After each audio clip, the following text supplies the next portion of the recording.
भारतीय नागरिक सुरक्षा संहिता की सीरीज में चैप्टर नंबर 15 बीएनएसएस हम लोग पढ़ रहे हैं और सेक्शन 214 जो 194 सीआरपीसी की करस्पॉन्डिंग सेक्शन है ऑलरेडी हम लोग पढ़ चुके हैं। नेक्स्ट सेक्शन 215 बीएनएसएस पढ़ेंगे जो सीआरपीसी की 195 सीआरपीसी की करस्पॉन्डिंग सेक्शन है। बट उनसे पहले एक इंपॉर्टेंट इशू ये है कि आप लोगों को ये जान लेना अति आवश्यक होगा कि इन्वेस्टिगेशन, इंक्वायरी और ट्रायल ये स्टार्ट कब होते हैं और कब एंड हो जाते हैं। हिंदी में बात करें तो अन्वेषण, जांच या विचारण कब शुरू होते हैं और कब समाप्त हो जाते हैं। अब आप कहेंगे कि ऐसा जानना क्यों आवश्यक है, इससे क्या असर पड़ेगा अगर हम ये जान लेंगे कि ये तीनों कब शुरू और कब एंड होते हैं। तो उसके लिए मैं आपको लेकर चलना चाहूंगा भारतीय नागरिक सुरक्षा संहिता की। अगर हम बात करें तो एक सेक्शन है 183 बीएनएसएस जो 164 सीआरपीसी की करस्पॉन्डिंग सेक्शन है। ये सेक्शन आपको समझा देगी कि क्यों आपको जान लेना चाहिए कि इन्वेस्टिगेशन कब शुरू हुआ, इंक्वायरी कब शुरू हुई और ट्रायल कब शुरू हुआ। देखिए इस सेक्शन में क्या होता है मैं आपको ब्रीफ बता देता हूं, हालांकि डिटेल वीडियो में बता चुका हूं आपको ऑलरेडी। आप सेक्शन 183 बीएनएसएस और साथ में लीगल लैंप लिख देंगे तो ये वीडियो निकल कर आ जाएगी। और हाँ दोस्तों, अगर मेरी बताई हुई इंफॉर्मेशंस आपको ठीक लगती हैं, अच्छी लगती हैं, आपकी नॉलेज बढ़ाती हैं तो वीडियो को लाइक जरूर करिए फ्रेंड्स। और लाइक करने के बाद एक बटन मिलेगा आपको हाइप का, और हाइप को जैसे ही आप क्लिक करेंगे और आपको 830 पॉइंट्स दिखेंगे, उनको क्लिक करके आप मुझे ये 830 पॉइंट्स दे सकते हैं फ्री ऑफ कॉस्ट। और हाँ, जिनको लगता है कि ये वीडियोस आपके बहुत ज्यादा काम की हैं तो वो मुझे सुपर थैंक्स भी दे सकते हैं। थैंक्स को क्लिक करेंगे नीचे तो सुपर थैंक्स भी आप दे सकते हैं।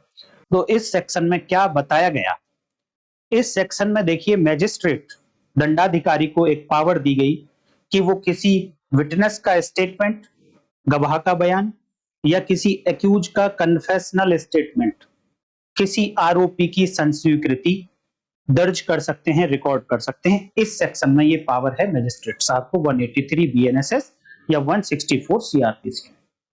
बट इंपॉर्टेंट क्वेश्चन ये है कि अगर आप मैजिस्ट्रेट हैं तो, या फिर आप इन्वेस्टिगेटिंग ऑफिसर हैं तो कब तक किसी विटनेस का स्टेटमेंट रिकॉर्ड करा सकते हैं और कब तक आप किसी एक्यूज का कन्फेशनल स्टेटमेंट रिकॉर्ड करा सकते हैं अंडर दिस सेक्शन।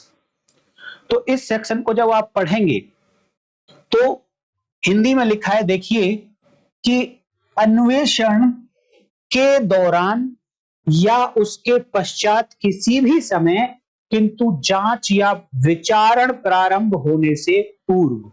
ये परीक्षण गूगल ने लिख दिया है, इसको आप विचारण पढ़ लीजिए। तो यहां पर लिखा गया है कि ये जो स्टेटमेंट है और ये जो संस्वीकृति है ये कब रिकॉर्ड हो सकती है, अन्वेषण के दौरान या उसके पश्चात भी हो सकती है, लेकिन जांच या विचारण शुरू होने से पहले। Such statement may be recorded in the course of an investigation या फिर at any time afterwards but before the commencement of the inquiry or trial। तो अब आपको क्या नहीं जानना चाहिए कि कब इन्वेस्टिगेशन शुरू हुआ और कब इन्वेस्टिगेशन एंड हुआ, क्योंकि आप केवल और केवल इसी बीच मैजिस्ट्रेट हैं तो ये स्टेटमेंट और कन्फेशन रिकॉर्ड कर सकते हैं, इन्वेस्टिगेटिंग ऑफिसर हैं तो आप इसी दौरान ये स्टेटमेंट एंड कन्फेशन रिकॉर्ड करा सकते हैं। और अगर आप प्रैक्टिसिंग लॉयर हैं तब तो आपको बहुत ही जरूरी है ये जानना, क्योंकि आपको ऑब्जेक्शन भी करना होगा अगर ये रेलेवेंट टाइम पर ये स्टेटमेंट रिकॉर्ड नहीं कराए गए थे या रेलेवेंट टाइम पर स्टेटमेंट और कन्फेशन रिकॉर्ड नहीं कराए जा रहे हैं तो। इसलिए इंपॉर्टेंट हो जाता है इन बातों को जानना। मैं और एक सेक्शन दिखाता हूं आपको कि ये सेक्शन है 358 बीएनएसएस। 358 ये सेक्शन 319 सीआरपीसी होती थी। इसका मैं डिटेल तो बाद में बताऊंगा, बट ब्रीफ अभी आप लोगों को बताना चाहूंगा कि इस सेक्शन में कोर्ट्स, न्यायालयों को ये पावर दी गई, ये शक्ति दी गई कि उनको अगर ऐसा लगता है कि अभी तक किसी पर्सन को एक्यूज के तौर पर उन्होंने सम्मन नहीं किया है, कोर्ट में नहीं बुलाया है, तो कोर्ट्स को पावर है कि वो किसी भी पर्सन को जिसके बारे में उनको ऐसा लगता है कि उसने ये ऑफेंस कमिट किया है, ऐसा अपराध किसी पर्सन ने किया है लेकिन अभी तक एक्यूज के तौर पर उसको कोर्ट में नहीं बुलाया गया है, तो कोर्ट्स को पावर है कि वो ऐसे व्यक्ति को सम्मन्स कर सकती हैं, कोर्ट बुला सकती हैं, अरेस्ट करा सकती हैं। लेकिन फिर से वही क्वेश्चन शुरू हो जाता है कि ये पावर कोर्ट्स की किस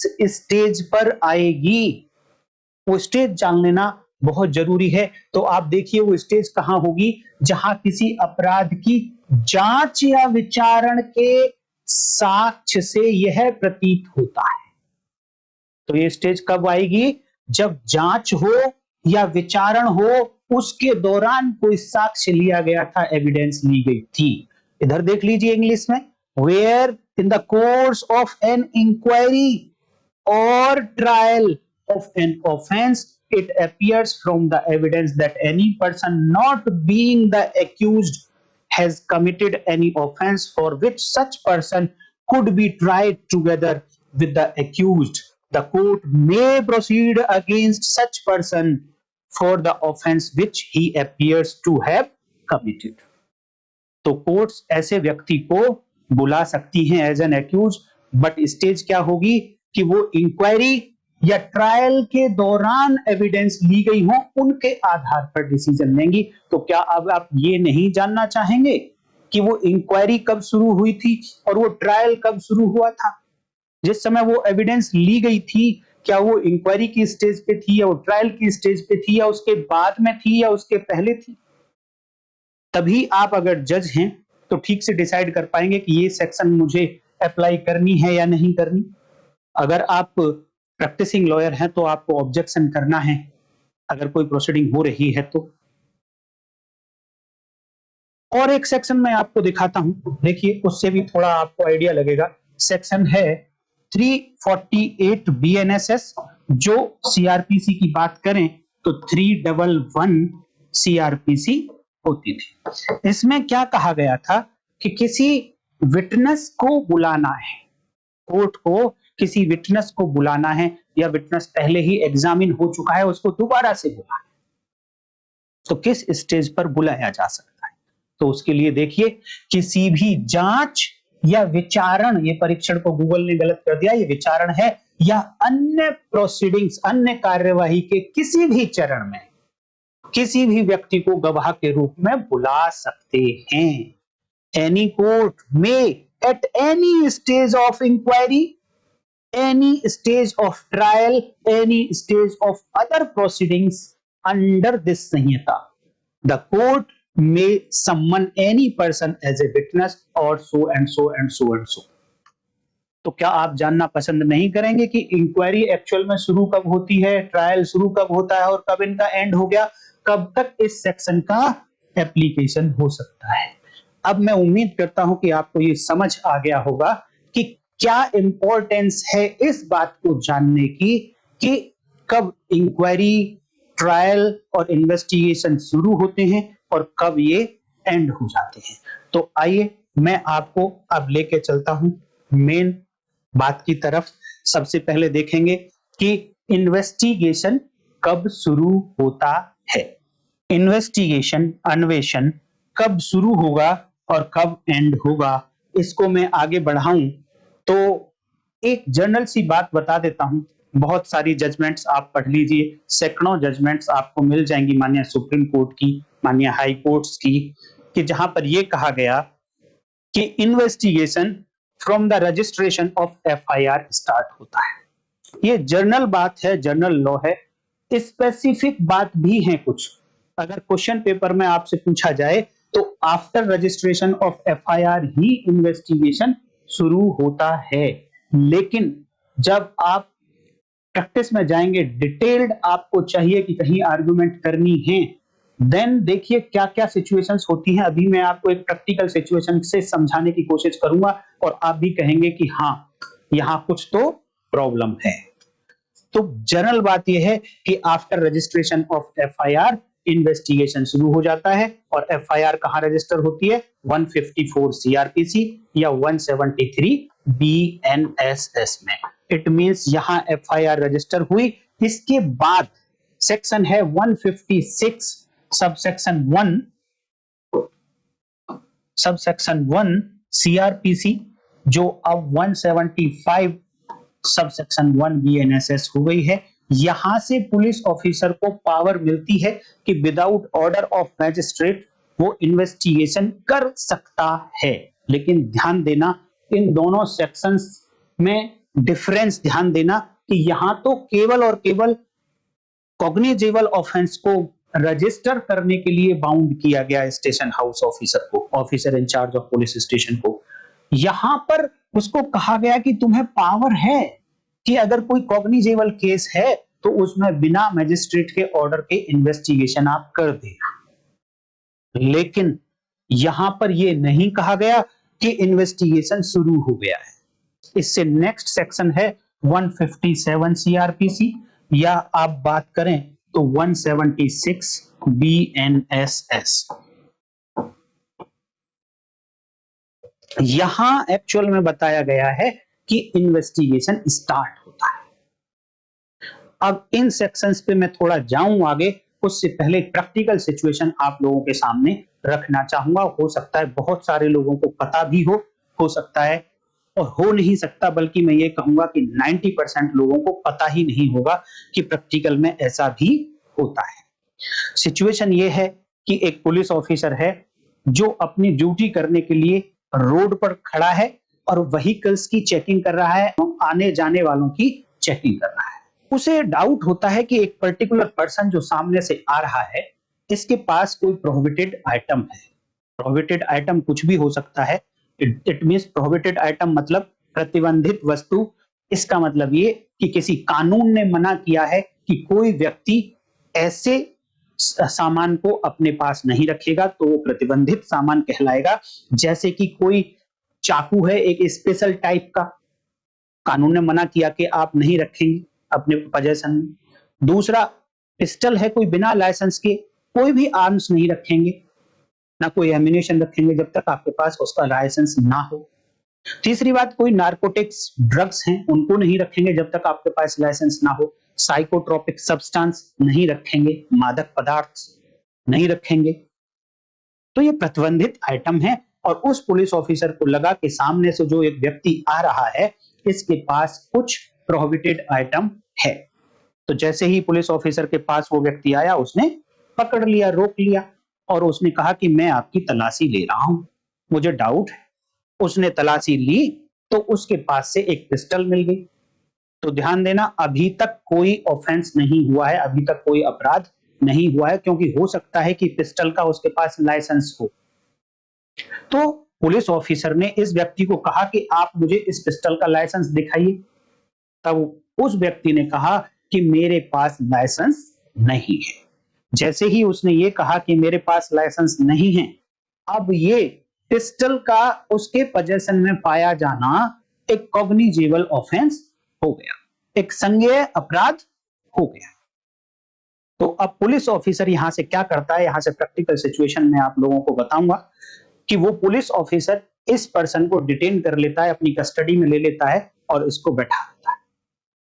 अब इस पिस्टल का क्या करेगा, एक व्हाइट पेपर के ऊपर रख के इस पिस्टल का स्केच तैयार करता है, उसको बिल्कुल हूबहू उतारने की कोशिश करता है कागज पर कि ये पिस्टल कैसा दिखता है, कैसा है, उसकी डिटेल्स उसमें मेंशन करने की कोशिश करता है।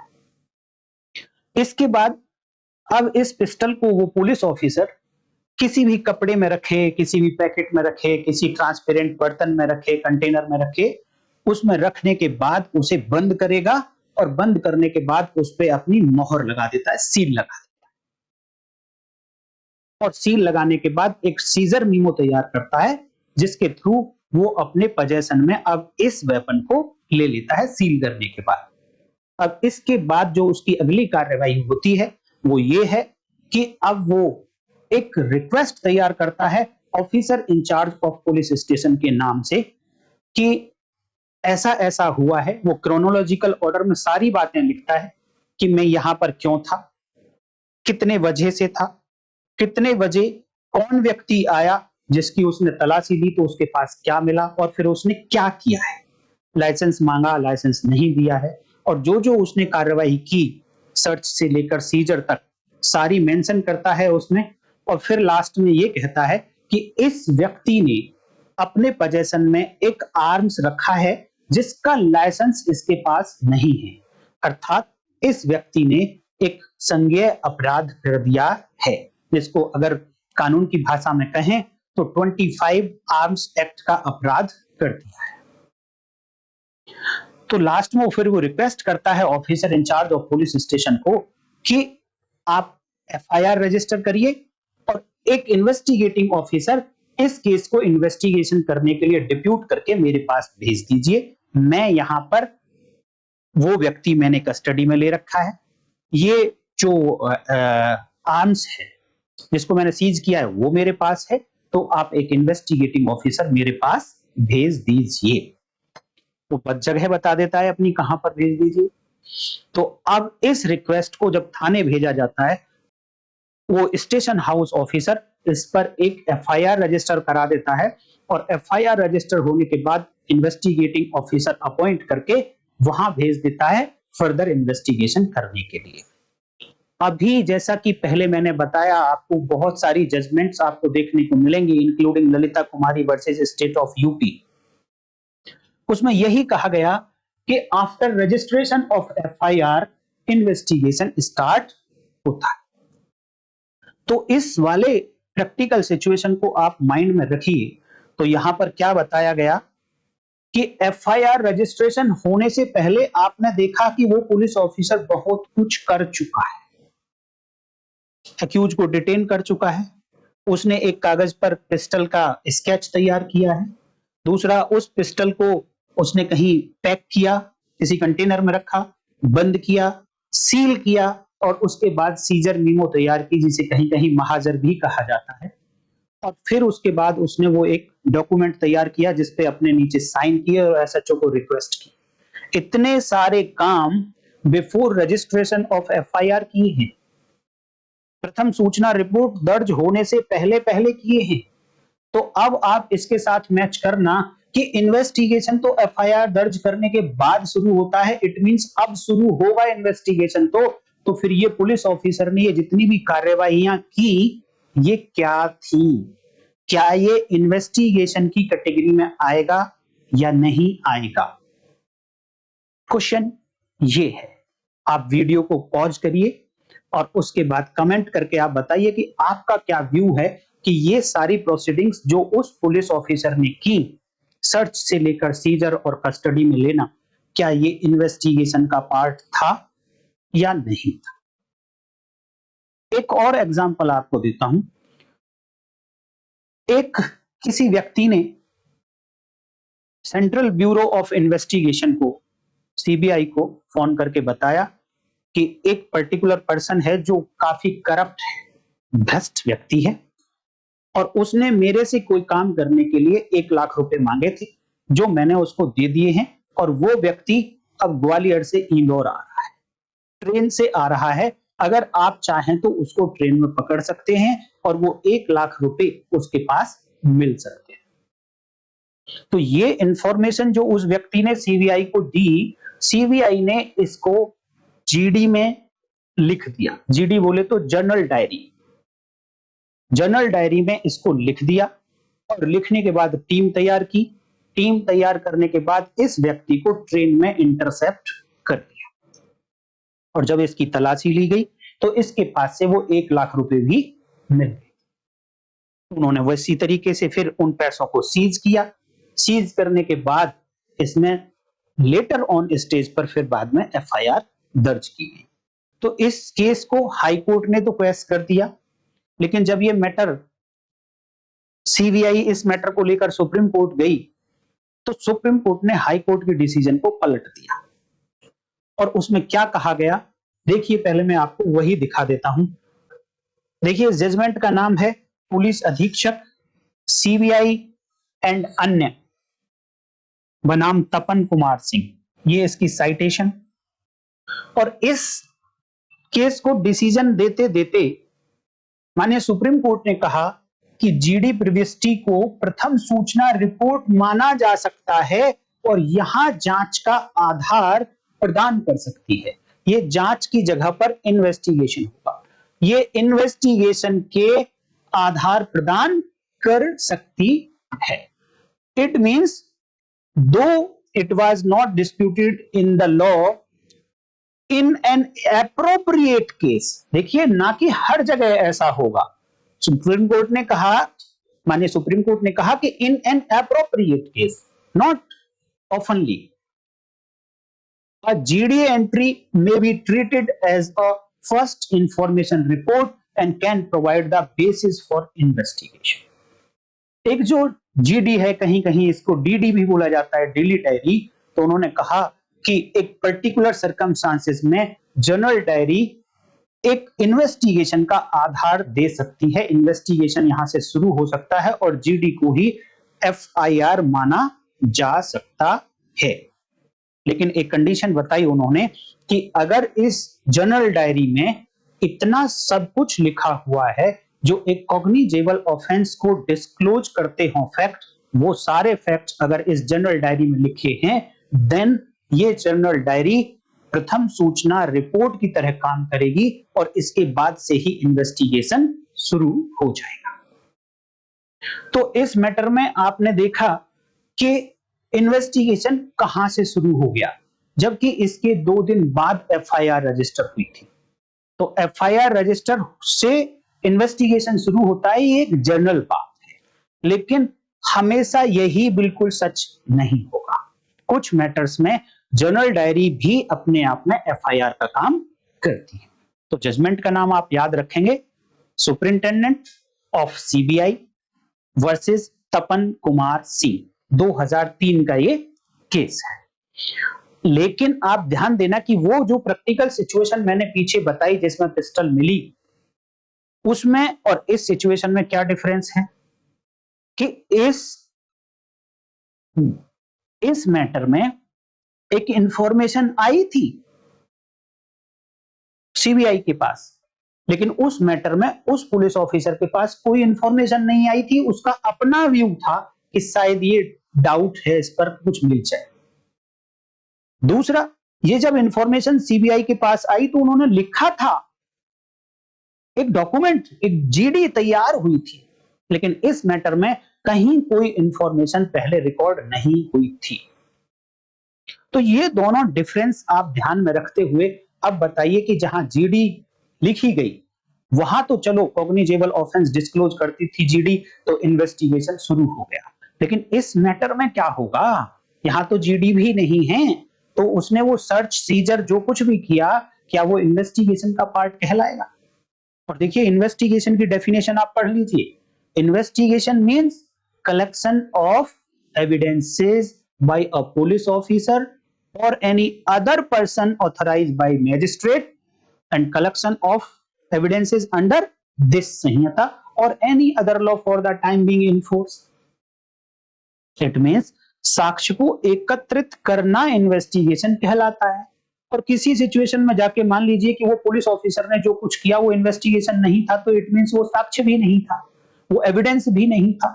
और अगर वही एविडेंस नहीं है जो पिस्टल उसके पास से मिली, जो अपराध बनाती है किसी के पास होना, वही एविडेंस नहीं है, तो आप कैसे सजा दिलाएंगे इसको?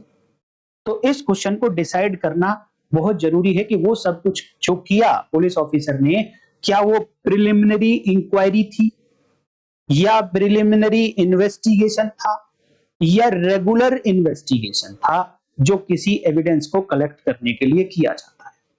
तो दोस्तों मैं अभी आपको बताऊं कि मैंने काफी पहले एक जजमेंट पढ़ी थी माननीय सुप्रीम कोर्ट की, जिसमें माननीय सुप्रीम कोर्ट ने यह कहा था कि अगर किसी पुलिस ऑफिसर की, ध्यान देना, किसी पुलिस ऑफिसर की ऐसी सिचुएशन उसके सामने है जो सिचुएशन एक कॉग्निजेबल ऑफेंस क्रिएट करती है और उस पुलिस ऑफिसर का ज्यूरिसडिक्शन है ऐसे केस में इन्वेस्टिगेशन करने का, तो माननीय सुप्रीम कोर्ट ने यह कहा था कि जैसे ही किसी पुलिस ऑफिसर के सामने ऐसी सिचुएशन क्रिएट होती है जो एक कॉग्निजेबल ऑफेंस बनाती है,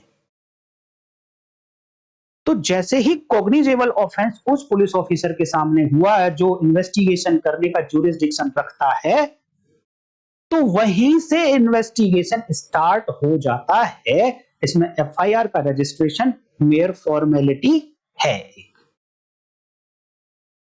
तो जैसे ही किसी व्यक्ति के पोजेशन में एक पिस्टल मिली और उसने कहा कि मेरे पास इसका लाइसेंस नहीं है, परमिट नहीं है, तो अब क्या हो गया, ये एक कॉग्निजेबल ऑफेंस हो गया।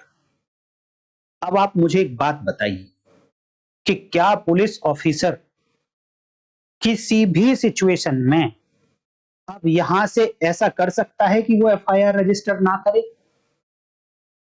अब उसको हर हालत में एफआईआर रजिस्टर करनी ही पड़ेगी, उसके पास कोई दूसरा ऑप्शन नहीं है।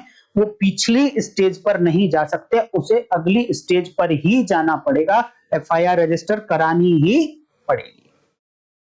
अब यहां वो उसके पास दो ऑप्शन थे कि चाहे तो वो एफआईआर कराने से पहले उस पिस्टल को सीज कर ले, या पहले एफआईआर रजिस्टर करा ले, बाद में किसी और ऑफिसर को बुला के वो पिस्टल सीज कर ले।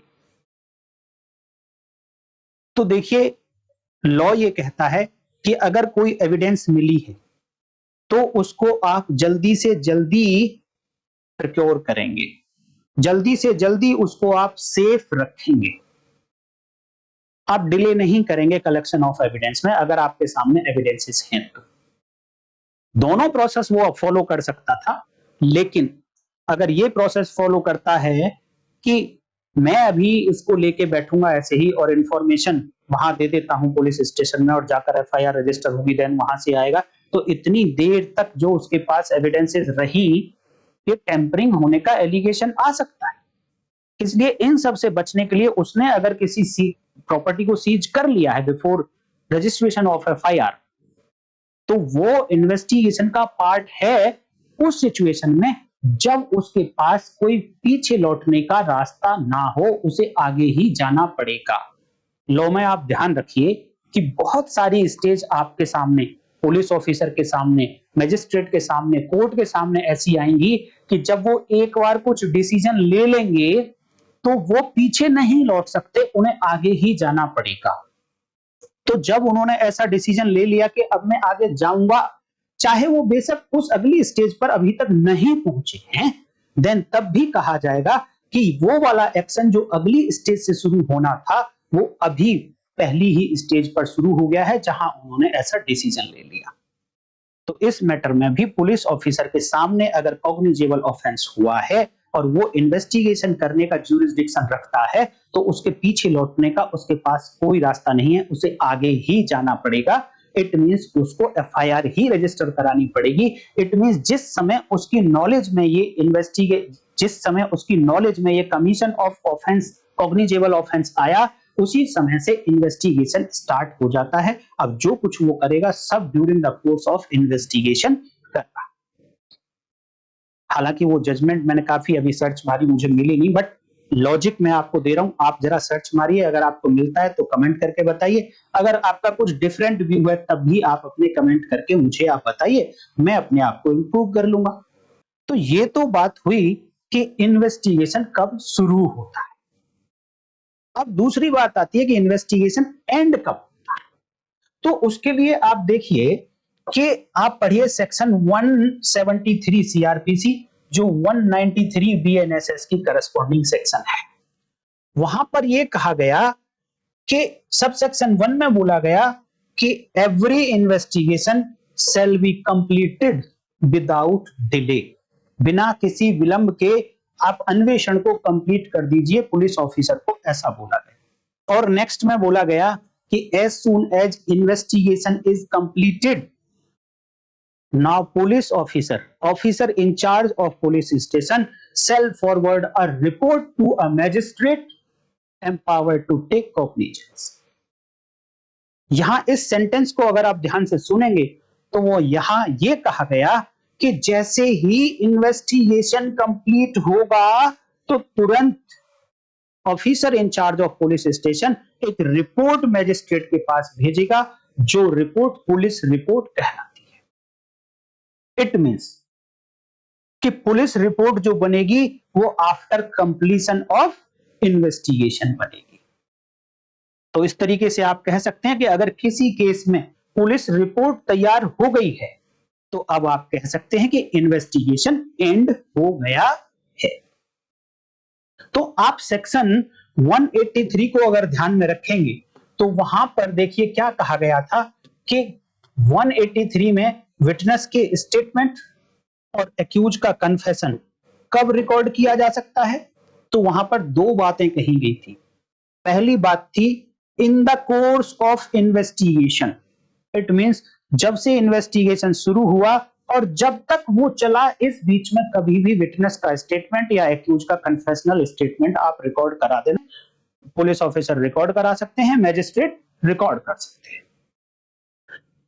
और एक बात कही गई कि आफ्टरवर्ड मतलब इन्वेस्टिगेशन कंप्लीट होने के बाद भी विटनेस का स्टेटमेंट या एक्यूज का कन्फेशनल स्टेटमेंट रिकॉर्ड किया जा सकता है, but before commencement of inquiry और ट्रायल। इंक्वायरी शुरू होने से पहले या ट्रायल शुरू होने से पहले वो स्टेटमेंट या वो कन्फेशन ऑफ एक्यूज कराया जा सकता है।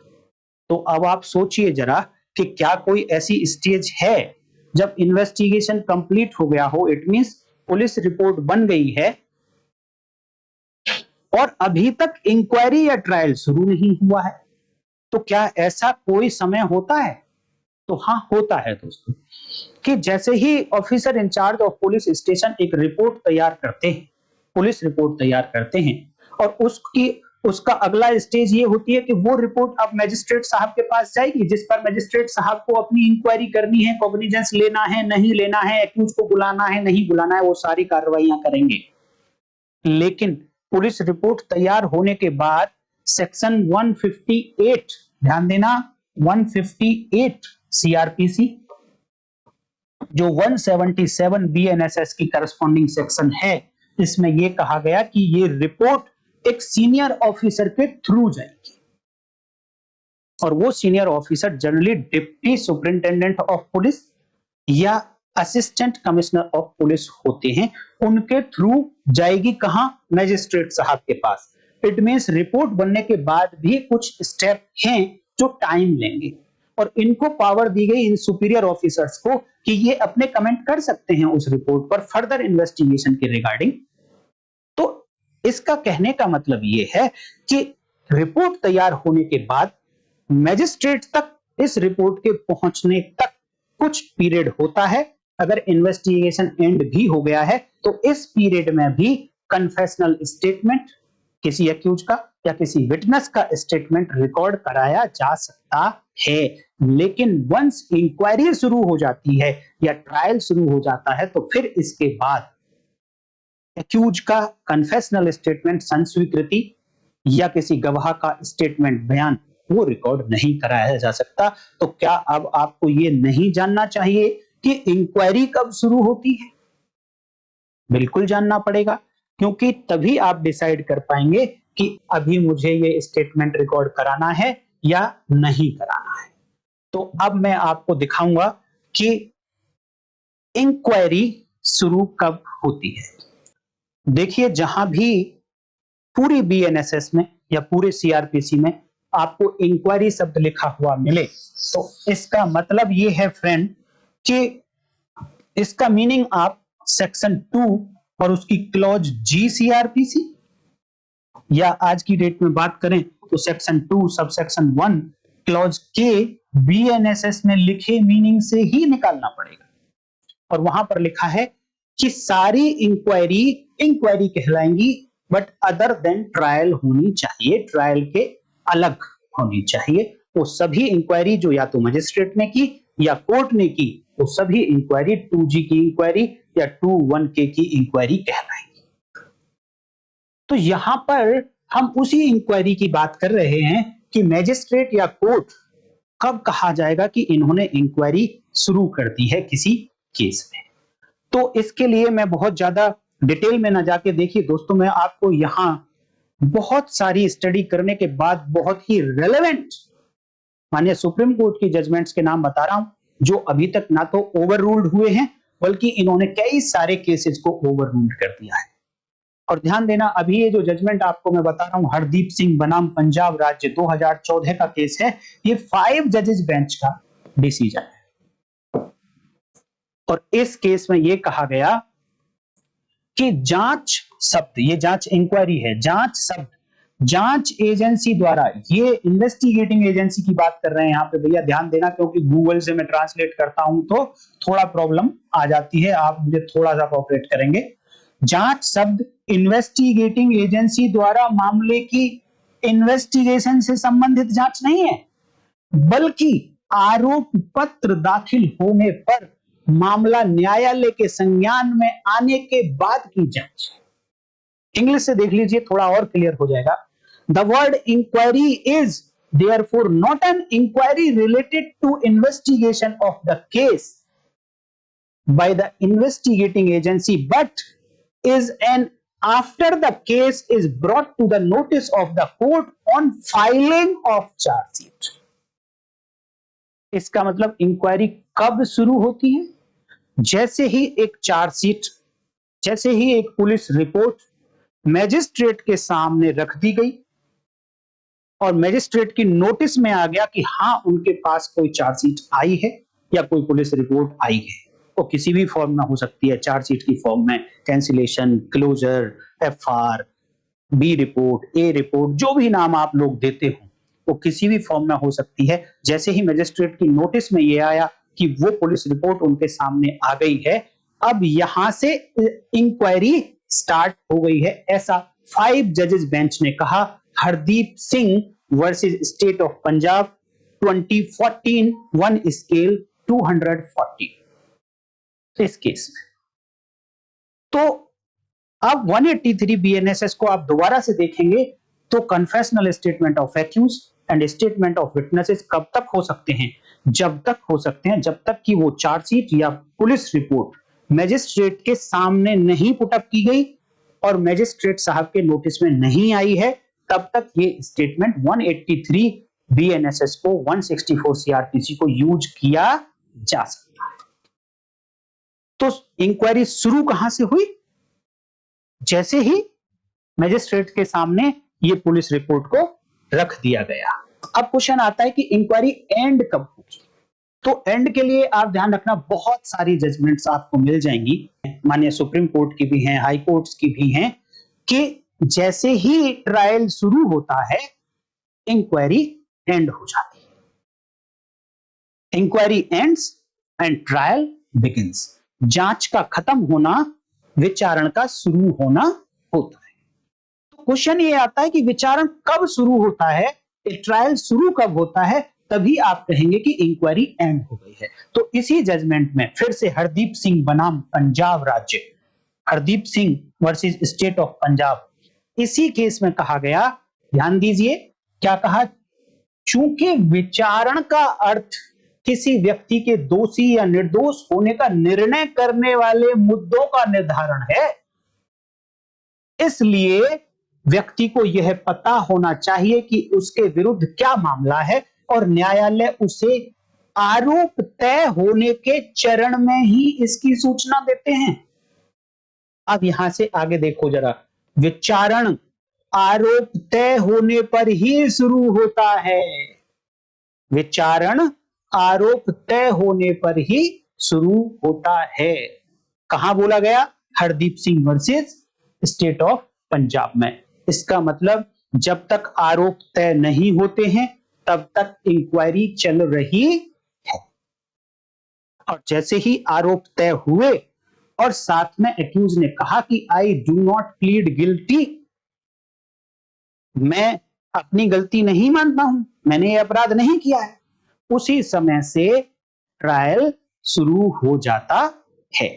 तो इसी एक सेंटेंस से इंग्लिश में भी आप देख लीजिए एक बारी, in view of the above the law can be summarised to the effect that as trial, और एक बात ध्यान रखना, ट्रायल की डेफिनेशन भी बता दी है इस जजमेंट में। 5 जजेस बेंच का जजमेंट है, इसमें ट्रायल की डेफिनेशन भी बता दी है। अगर आपको ट्रायल की डेफिनेशन लिखनी हो तो भी यहीं से लिख सकते हैं। क्या बताया है? Trial means determination of issues at judging the guilty or innocence of a person. The person has to be aware of what is the case against him, and it is only at the stage of framing of charges that the court informs him of the same. अब यहां से आगे inquiry और trial के बारे में बताते हैं। The trial commences only on charges being framed. जब चार्जेस फ्रेम हो गए तब कहा जाएगा कि इन ट्रायल शुरू हो गया है। Thus, we do not approve the view taken by the court that in a criminal case trial commences on cognizance being taken. किसी एक जजमेंट में यह कहा गया था, माननीय सुप्रीम कोर्ट की ही जजमेंट है, उसमें यह कहा गया था कि जैसे ही कॉग्निजेंस ले लेते हैं मैजिस्ट्रेट,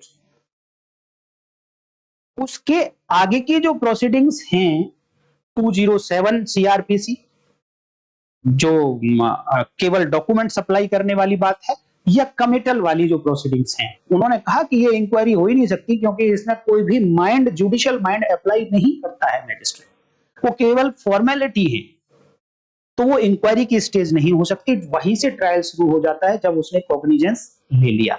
लेकिन इस 5 जजेस बेंच में उस व्यू को नकारते हुए कहा कि नहीं, वो व्यू ठीक नहीं है।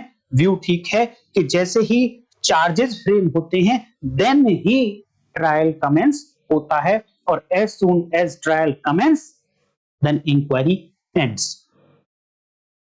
तो इस एग्जांपल से हमने देखा कि इंक्वायरी कहां एंड हुई और ट्रायल कहां से शुरू हुआ। अब यहां एक क्वेश्चन रह जाता है कि ट्रायल एंड कब होता है। देखिए, आप बहुत सारी जजमेंट्स पढ़ लीजिए माननीय सुप्रीम कोर्ट की। मोस्टली जजमेंट्स में ऐसा बोला गया है कि जो कन्विक्शन की गई या एक्विटल किया गया किसी भी केस में, ये कन्विक्शन किया जाना या एक्विटल किया जाना, ये ट्रायल का पार्ट है। इट मींस ट्रायल कब एंड होता है? जब या तो किसी एक्यूज को एक्विट कर दिया गया, या उसको कन्विक्ट कर दिया गया, या तो सजा दे दी गई उसको, या बरी कर दिया गया। लेकिन मैं कुछ आपको लॉ में लिखे हुए वर्ड्स दिखाना चाहूंगा जिनके आधार पर आप खुद ही अपना व्यू बनाना और कमेंट करके बताना कि एक्चुअल में ट्रायल कब एंड होता है और जजमेंट का ट्रायल के साथ क्या रिलेशन है। तो मैं आपको लेकर चलना चाहूंगा चैप्टर नंबर 29, ये बीएनएसएस का है, जो चैप्टर नंबर 27 सीआरपीसी हुआ करता था। इस चैप्टर का नाम है द जजमेंट, निर्णय। जजमेंट कैसे होगा, क्या होगा? तो अगर सीआरपीसी की बात करें तो सेक्शन होती थी 353, और अब अगर बीएनएसएस की बात करें तो सेक्शन है 392। और ये सेक्शन क्या कहती है, इसकी लैंग्वेज देखने के बाद आप खुद बताइएगा मुझे कि क्या किसी व्यक्ति को एक्विट करना या उसको कन्विक्ट करना, इट मींस जजमेंट सुनाया जाना, क्या ट्रायल का पार्ट है? तो लैंग्वेज देखिए, इस सेक्शन की सबसेक्शन 1 क्या कहती थी? The judgment in every trial in any criminal court of original jurisdiction. किसकी बात हो रही है? द जजमेंट, निर्णय। निर्णय कब? निर्णय in every trial in any criminal court of original jurisdiction, जिसका आरंभिक अधिकारिता थी, उसने ट्रायल किया, तो judgment shall be pronounced in open court. पहली बात तो कि कोई भी जजमेंट ओपन कोर्ट में सुनाया जाएगा। कौन सुनाएगा? By the presiding officer. Presiding officer सुनाएगा। इंपॉर्टेंट लाइन आने वाली है, आप ध्यान दीजिए। कब सुनाएगा प्रिजाइडिंग ऑफिसर ओपन कोर्ट में जजमेंट? निर्णय कब सुनाएगा? Immediately after termination of the trial, यानी विचारण के एंड होने के तुरंत बाद जजमेंट सुनाएगी कोर्ट या निर्णय सुनाएगी। इस लाइन से आपको क्या लगता है देखने में कि जो जजमेंट का सुनाया जाना है, जिसमें ये बताया जाता है कि एक्यूज को एक्विट कर दिया गया या उसको कन्विक्ट कर दिया गया, सजा दे दी गई या बरी कर दिया गया, क्या ये ट्रायल का पार्ट है? लैंग्वेज को देख के मुझे पूरा विश्वास है कि ये जजमेंट, लेजिस्लेचर की इंटेंशन ये थी कि वो judgment after termination of trial सुनाया जाएगा, ट्रायल के एंड होने के बाद सुनाया जाएगा। तो जजमेंट कभी भी ट्रायल का पार्ट नहीं हो सकता, क्योंकि जजमेंट तो वही जजमेंट कहलाएगा जब ट्रायल एंड होने के बाद की जो प्रोसीडिंग होगी। और आगे देख लीजिए, immediate after the termination of the trial अगर नहीं हो पाया, इमीडिएट आफ्टर नहीं हो पाया, तो उन्होंने कहा और at some subsequent time not later than 45 days. ये जो बात लिखी है नॉट लेटर देन 45 डेज, ये नए कानून में लिखी है, पुराने कानून सीआरपीसी में नहीं था। सिंपल इतना था कि immediate after termination of the trial और एट सम सब्सीक्वेंट टाइम, यानी ट्रायल के खत्म होने के तुरंत बाद जजमेंट सुनाया जाना है, और अगर तुरंत बाद नहीं सुनाया गया तो इसके कुछ टाइम बाद भी सुनाया जा सकता है। तो इस लैंग्वेज को देख लीजिए आप। और जो अब ये कह दिया कि ये जो कुछ समय बाद सुनाया जाएगा, ये कुछ समय कितना हो सकता है? ये 45 डेज, 45 दिन से ज्यादा का नहीं होगा। तो ये 45 दिन कहां से शुरू होंगे? जब ट्रायल टर्मिनेट हुआ। और ट्रायल टर्मिनेशन कब माना जाएगा? जब सभी विटनेसेस एग्जामिन हो चुके हैं, आर्गुमेंट्स सुन ली हैं दोनों तरफ की माननीय जज साहब ने, तो अब कहेंगे, अब केवल और केवल जजमेंट सुनाने के लिए एक डेट रखी है। और इसी सेक्शन में लिखा, आप देखिए कि वो डेट जब वो जजमेंट सुनाएंगे तो लिखा है कि वो नॉट लेटर देन 45 होना चाहिए, of which notice shall be given to the parties और एट देयर एडवोकेट्स। तो वो डेट उनको नोटिफाई की जाएगी कि इस डेट पे आपको जजमेंट सुनाया जाएगा। बट ये कब है? After termination of trial. अभी आप ये टर्मिनेशन शब्द को ध्यान में रखते हुए बहुत सारी सेक्शंस पढ़ेंगे, समरी ट्रायल में पढ़ेंगे, वारंट ट्रायल में पढ़ेंगे, अलग अलग तरीके के ट्रायल हैं जिनमें जजमेंट अलग अलग तरीके से होता है। तो वहां पर भी आप ध्यान दीजिए और पढ़ने के बाद आप बताइए, आप अपने कमेंट करके बताइए कि आपका क्या व्यू कहता है कि ट्रायल बेयर एक्ट के अनुसार कब एंड हो जाता है, और क्या जजमेंट का सुनाया जाना ट्रायल का पार्ट है। अब मैं आपको ये उम्मीद कर सकता हूं कि आप कंप्लीटली ये समझ गए होंगे कि इन्वेस्टिगेशन, इंक्वायरी, ट्रायल, अन्वेषण, जांच या विचारण कब शुरू होता है, कब एंड होता है, और ये जानना क्यों आवश्यक था। ये सारी बातें आप समझ गए होंगे, और इसका प्रैक्टिस में आप किस तरीके से प्रयोग करेंगे, ये भी मैं मानता हूं कि आपको अच्छे से समझ आ गया होगा। आज आपको नई जानकारी मिली है, और यहां तक आपने अगर वीडियो देखी है तो लाइक तो करिए ही करिए, वीडियो को हाइप भी करिए, और 830 पॉइंट भी मुझे आप दे दीजिए। फ्री ऑफ कॉस्ट है, कोई पैसा आपका नहीं लगेगा। और अगर आप नए हैं चैनल पर, अभी तक आपने चैनल को सब्सक्राइब नहीं किया है और ऐसी ही वीडियोज आप चाहते हैं, तो चैनल को सब्सक्राइब कर लीजिए। और इस वीडियो पे और लोगों के, अपने साथियों के कमेंट्स लेना चाहते हैं कि कब से ट्रायल एंड माना जाएगा, जजमेंट ट्रायल का पार्ट होगा या नहीं होगा, तो ये वीडियो अपने ऐसे ही एक साथी के साथ शेयर करके पूछिए उससे, उसका भी व्यू जानने की कोशिश करिए। तो आज की वीडियो में इतना ही, और नेक्स्ट वीडियो 215 बीएनएसएस जो 195 सीआरपीसी की करस्पॉन्डिंग सेक्शन है, इसके साथ मैं हाजिर हूंगा। तब तक के लिए नमस्कार, जय हिंद।